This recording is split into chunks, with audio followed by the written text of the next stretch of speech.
Ito yung reaction ko dito sa interview ni Isko Moreno sa SMNI, kay Mayor Isko. Alam mo ga, yung sabi niya na kung naniniwala tayo sa demokrasya, we will respect the 31 million na nagboto kay Pangulong Bongbong Marcos. Alam mo, parang sampal yun sa mga DDS. Alam mo, pag ako nagtanong sa'yo ng ganyan, tapos sinagot mo ako ng ganyan, nahihiya ako. Lalong-lalo na kung alam ko sa sarili ko na isa ako sa rason na parang gaga ako doon na nagagalit sa Pangulo, na walang karason-rason na hindi ako rumirespeto sa Pangulo na binuto at hinalal ng taong bayan. Parang sinampal itong mga nag-i-interview sa kanya sa SMNI. Di ba? Humanga ako dito sa part ni Isko Moreno kung saan sinabi nga niya na kung naniniwala tayo sa demokrasya is irespeto natin at igalang yung taong bayan na bumoto kay Pangulong Bongbong Marcos, which is tama naman talaga. Kailangan natin irespeto kung sino na talaga yung hinalal ng taong bayan. Kung ang iyong sinusuportahan hindi nanalo or ang iyong sinusuportahan na hindi ang nakaupo, hayaan mong magtrabaho yung hinalal ng taong bayan. Kung gusto mo, antayin mo na lang yung next election, tsaka kayo maghalabal-balin nyo na pinagusto kayo sa buhay nyo kung ano yung gagawin nyo. Alam nyo ga, isa ito sa nagpapagulo sa ating bansa, yung pagiging pagkawala ng respeto. O, totoo yan. Dahil wala ng respeto sa isa't isa, wala ng respeto sa halal ng taong bayan, nagkakagulo po ang ating bansa. Ang masama lang kasi dito, sino ba itong mga nanggugulo na ito? Sino ba itong panay hila ng hila sa gobyerno natin, pabagsakin ng gobyerno natin? Sino ba yung atat na paupuin ng kanilang idolo? Diba? Kayo mga DDS, antayin nyo na lang ang 2028. Hayaan nyo ang presidente na magtrabaho. Kasi wala na tapos na. Nakita mo si Isko Moreno, tanggap na nga niya, diba? So, wala munang politika. Trabaho muna, tapos na Wala nang eleksyon. Saka na lang kayo magbumbahan ulit pag eleksyon na. Alam mo, ito yung mga quality ng mga politiko na dapat tingnan natin.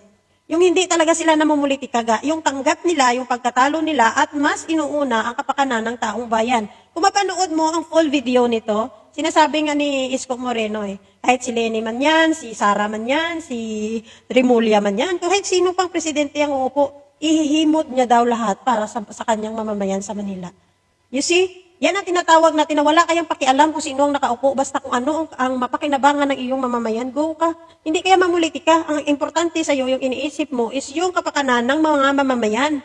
Yun ang dapat na politiko. Hindi yung dahil talo ka, wala ka nang gagawin, kundi manira ka na lang araw-araw, ihilain mo yung gobyerno pababa para bumagsak, para ikaw yung uupo.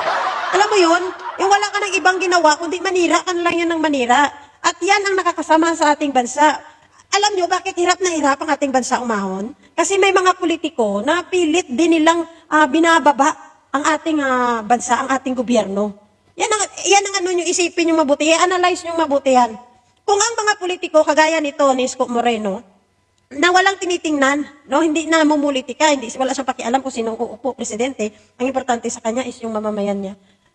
Aangat ang Pilipinas. I-compare mo ito sa Davao, ang sabi doon, hindi daw sila papayag na mag-joint exploration doon ang Pilipinas at ang US. Tingnan nyo yan.